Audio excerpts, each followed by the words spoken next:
And we want to empower leaders of social change, like Lina Khalifeh of Jordan. Where's Lina? There she is. So, after seeing one of her close friends abused, Lina said that's enough. She had a background in martial arts. And so she opened SheFighter, a self-defense studio for women. So far, she's helped about 10,000 women learn how to protect themselves. Siamo in compagnia di Lina Khalifeh, 32 anni, lei è un ex atleta, cintura nera di Taekwondo, adesso è un'attivista giordana che sta portando avanti una missione davvero molto nobile. Lei ha fondato la prima palestra per sviluppare l'autodifesa femminile appunto contro la violenza sulle donne, quindi è una missione davvero molto nobile in un paese molto molto complicato. Ha ricevuto tantissimi premi e adesso chiederemo a lei come è nata questa idea, insomma andremo a spiegare questo progetto che prende il nome di SheFighter. Welcome back to Fight Network Italy. Nice to meet you, Lina Khalifeh. Nice you founded a gym, a project called SheFighter in 2012. Yeah. And the first question is, la prima domanda è che cosa fa nella vita? What do you do exactly in your life? So when I was young, I was training Taekwondo when I was 5 years old, and then I got a huge passion for martial arts. And I was competing national and international championships. And as I was growing up and going into university, my friend got abused from her father and brother, and she had bruises on the face. And I got really, really upset about her situation. And I said, why don't you do, something? Why don't you defend yourself? She said, we can't do anything. But since I have a background in martial arts, I started to teach women how to defend themselves from different types of violence. And I found the best solution for violence against women is to teach women how to defend themselves and stand up for themselves. I bet it's a difficult choice to do it in a complicated country like Jordan, isn't it, right? Yeah, it was different for the country and the society because, first of all, it's a new idea. Women are not really into martial arts. Usually it's men, it's dominated by men. You'll find some few girls in the training in any kind of martial arts like karate, boxing, taekwondo, but you will find few girls. So when I started SheFighter, the first self-defense studio for women, I realized there is a high demand of women because, first of all, it's only for women. The trainers are all females, and we are focusing on women's issues. So women started feeling that they become more self-confident, they are strong, they're empowered. So we started having more and more women coming, and girls, of course, teenagers, coming to the training. And how did the people react to the initiative? How did the woman react? And what about men?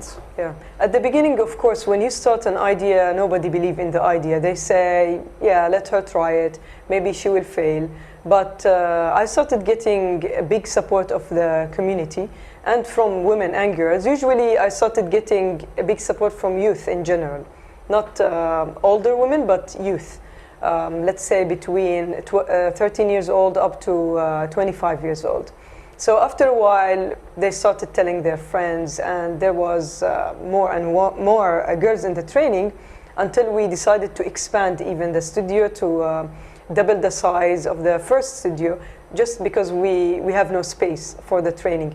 But for the men, it was for them also like a test. Let her try it, it will fail. But everybody realized after a while, oh, she's succeeding.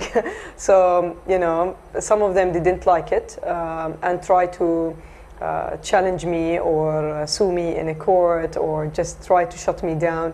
And some of them, they are a big support. They even bring their daughters and kids to the training. So it was a very successful mission, Yeah. You became famous, maybe. I would say it was hard at the beginning. It's always hard to start something in a society that doesn't really support women a lot or motivate women to start their own projects and businesses, and especially self-defense for women. It's like something totally new for them. But I would just say continue in the journey, even though you're gonna face lots of obstacles, Yeah. because people, they love to see you, you know, failing, especially if the idea is changing the mindset in the society. So if you struggle, if you keep on going, people then they realize, you know, oh, maybe we need to support her now. So it's gonna take some time for people to change. Let's talk about the SheFighter. Does something change after SheFighter gym? Yeah, of course there has been a huge impact, not just in Jordan, I mean other countries as well. There are women who keeps telling me, thank you, you changed my life, I feel more empowered.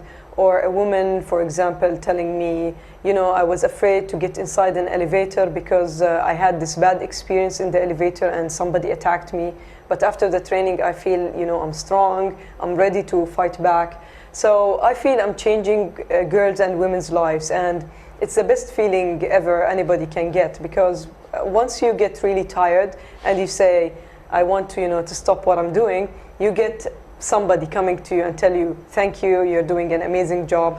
So you say, I can't stop, I have to continue. You're bringing your mission all around the world. Do you feel difference when you train in Europe? Yeah, it's. I always say that I've been in different countries and in Europe and Asia. Women are the same; they have the same problems, but it's just the percent from a country to another country varies in domestic violence and harassment. Some countries they have a high percent in domestic violence, but less rate of harassment, and some countries they have high rate of harassment and less domestic violence, but they share in common the same problems, violence, even economic empowerment. Some of them, they don't even work or find a job, or less salaries than men. So it's almost the same problems, but it varies from a country to another country, of course. Let's talk about you, like a person. Do you feel like you are becoming an example to follow? Yeah, I realize that now, especially youth and young girls, they look for me. They want to be like, you know, me, a role model in the society and make a change. I feel really happy that I am, I would say, inspiring them to find their own journey and motivation in life. It makes me feel satisfied about my life, and it makes me, you know, want to work on this bigger and bigger to also other countries, because women, they are all the same in different countries. They just have some differences in culture, language, and I would say religion and politics, but it's all the same. Women are all the same everywhere. What are the differences between the culture from Middle East and Europe? So I would say the difference is just accepting some ideas in the society. For example, for the Middle East, it's not accepting for women to be more in a leadership position. We are changing right now. Everything is changing, and we're having some women in leadership positions, but it's still a new idea. For women, it's a challenge to get to that position and maybe feel really powerful in society, because it's mostly male-dominated and men are in power. In Europe, I would say it also varies from a country to another country. So I've heard in Italy also domestic violence, and also men are like more also macho, like a little bit like the Middle East. But also it's a different in mindset. It's a more open culture. So it depends on the countries also in Europe. I've been also in Sweden. There's more accepting for women to be in leadership positions. But they told me also they have domestic violence and harassment in the street.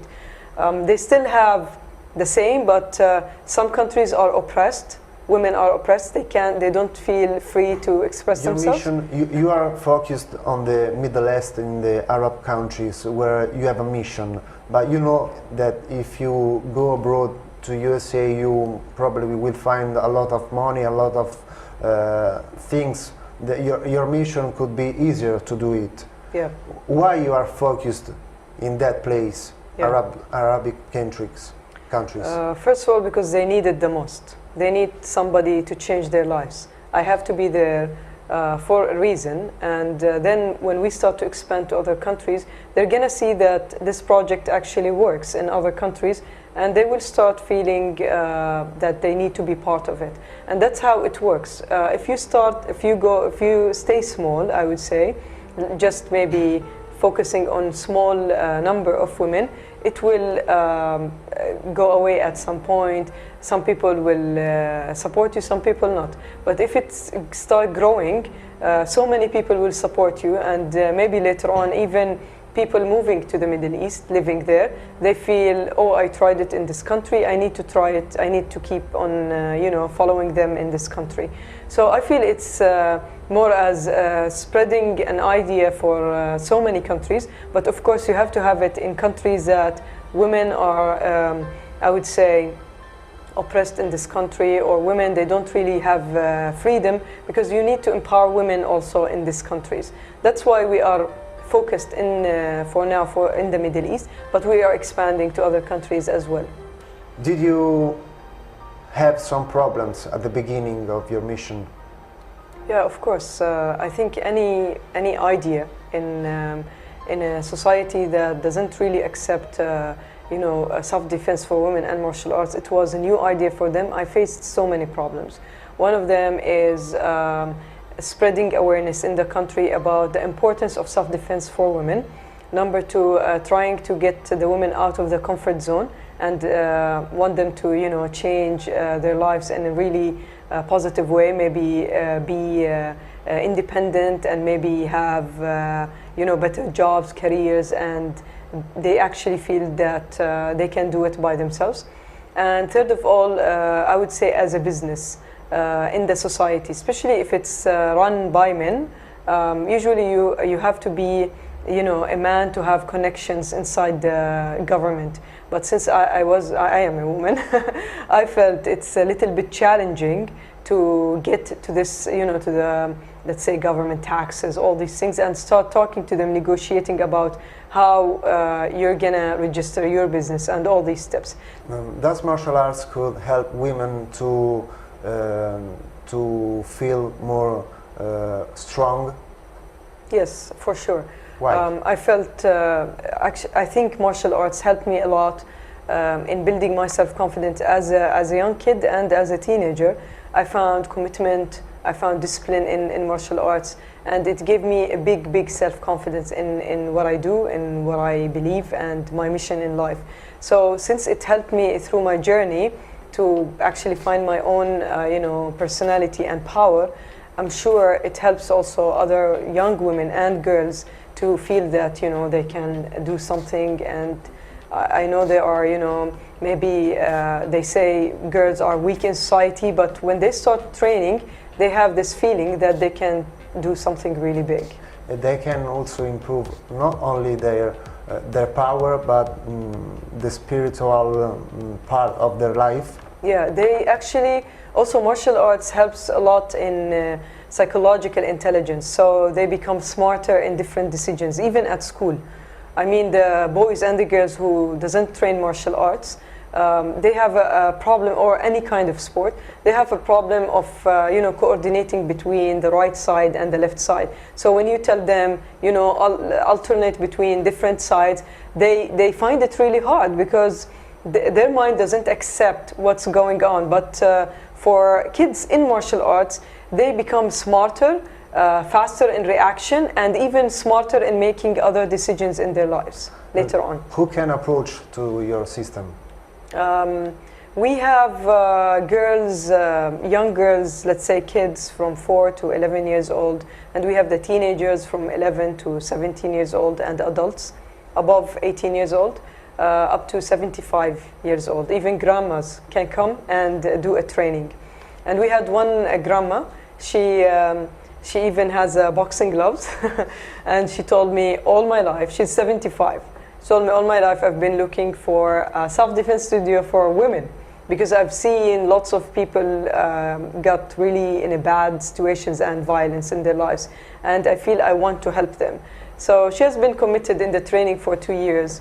But yeah, we train different age groups, but we also focus on refugees and orphans, and we do a lot of community projects, also women with disabilities, autism, Down syndrome. We focus on all women and empowering all women.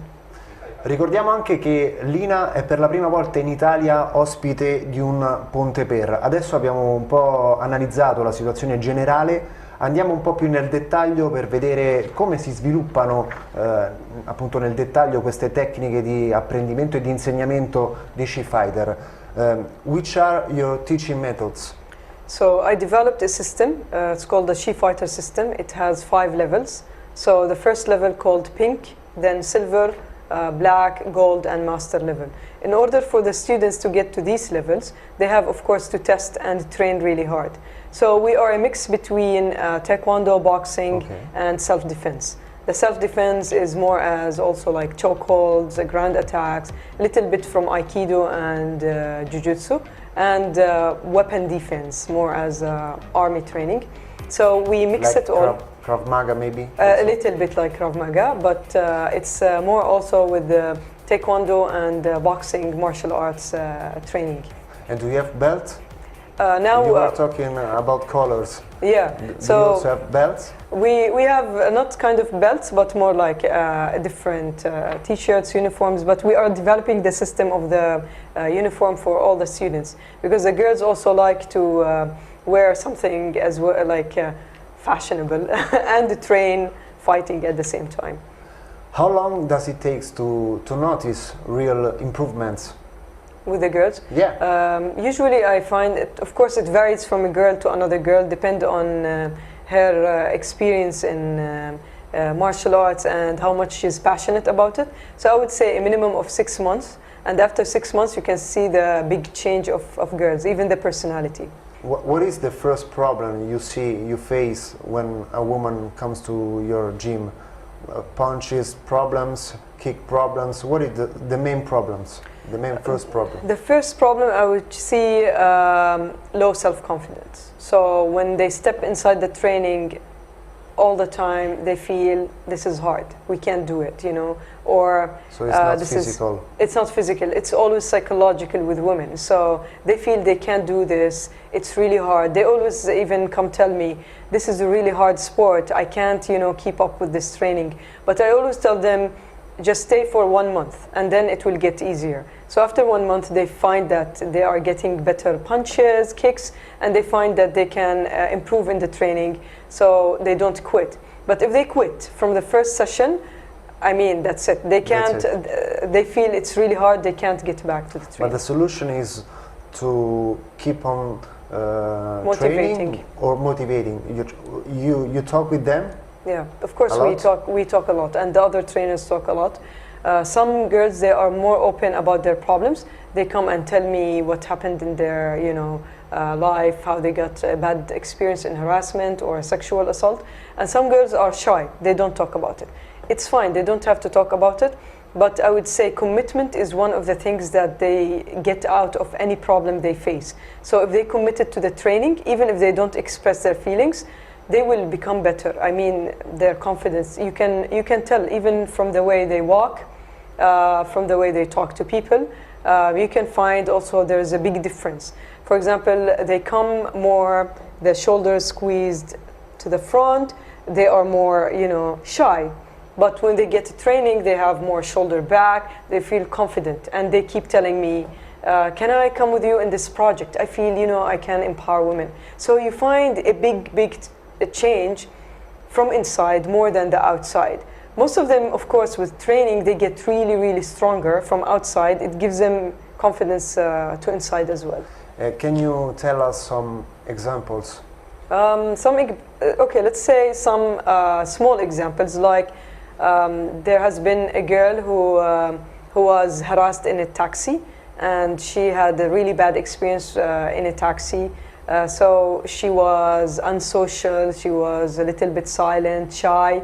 But when she joined the training, I noticed after 6 to 8 months, she started smiling. She told me, I'm taking taxis everywhere. I even take taxis, you know, and tell my friend, if you want, I can protect you. She felt more powerful. And she told me even one day a guy harassed me in the street, and I stood for him and told him, you know, you have to stop doing this, and you don't chase me in the street. So I felt this is like a small also achievements for girls, but also there's big achievements on the psychological part as well. There are athletes whom you would like to work with? Like women? Yeah? Actually, you mean like we have worked in... No, you would like to work with in the future, maybe some big name. Oh, okay. I'm actually now focusing on, you know, women in general. Even if we get to train a celebrity, I mean, we have trained Emma Watson, but we would love also... Emma Watson? Emma Watson, yes. The actress? Yeah, the actress in Harry Potter. We have given her a class in self-defense, and she loved it, and she talked about it on social media. But yeah, I mean, we would love to have celebrities training with us for one reason. When people find a celebrity believing in the concept of SheFighter, you're gonna have more people following that concept, and they believe, you know, if a celebrity is doing it, I need to do it. And it's really important for people to change their mindset. What are for you martial arts? Martial arts. Yeah.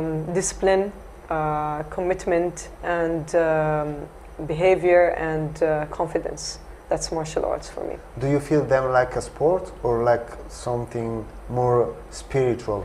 I believe it's totally a school, and it's called a school of martial arts because it helps you build your own personality, find your own voice, confidence, and through your journey in life, you're gonna have ups and downs a lot. You're gonna fail sometimes. Martial arts helps you go back to yourself and appreciate who you are and continue in life. Let's talk about your future plans, your future projects. Yeah. What do you have in your mind? So now we are on the 5th year of SheFighter. We are expanding to countries, to franchise the whole system to different countries. For example, we are getting now more communication from Saudi Arabia, for example, because Saudi Arabia, the women are mostly oppressed in this country. And we have also other countries still under negotiations like Dubai, also some countries in even Europe like Sweden and Switzerland. So it's still, now I would say we are starting to expand our system in other countries. You talked about a franchising. Do you also want in your future to think about Italy like a place to work well?